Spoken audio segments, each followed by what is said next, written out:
যে সব আত্মীয় স্বজনের বাসায় পাঠিয়ে দিয়েছেন আর নিজের ফ্রিজে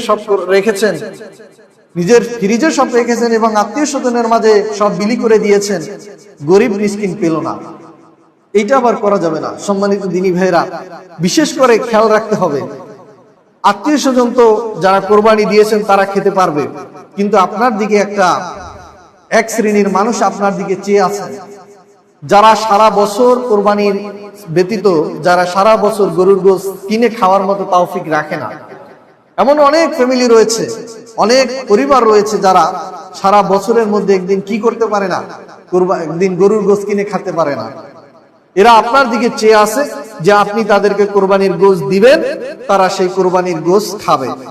এই জন্য এমনটা করা যাবে না যে আপনি সব আপনার নিজের ফ্রিজে করে রেখেছেন এবং আপনি কি করেছেন, আপনার আত্মীয় স্বজনের মধ্যে সব বিলি করে দিয়েছেন, পরে গরিব মিসকিন আসে আর বলেন দেওয়া শেষ।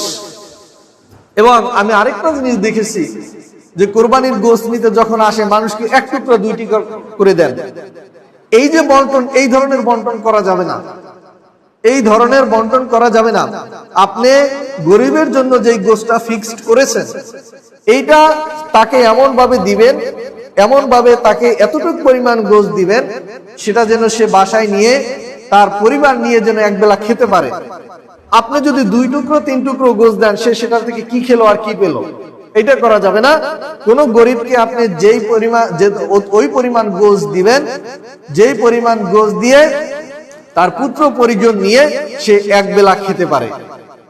সম্মানিত দিনী ভাইরা, আল্লাহ তাআলা আমাদেরকে আমাদের কোরবানি যেন আমরা আল্লাহ তাআলার জন্যই করতে পারি, আল্লাহ তাআলা আমাদেরকে সেই তৌফিক দান করুক। সকলেই বলি আমিন। আমাদের কোরবানি যেন সহিহ হয়, আমাদের কোরবানি যেন একমাত্র আল্লাহ তাআলার জন্যই হয়। আল্লাহ তাআলা আমাদের দিলকে সেইভাবে তৈরি করে দেখ। সকলেই বলি আমিন। এবং কোরবানির গোশত আমরা যেন সমানভাবে বন্টন করতে পারি, আল্লাহ তাআলা আমাদেরকে সেই তৌফিক দান করুক। সকলেই বলি আমিন।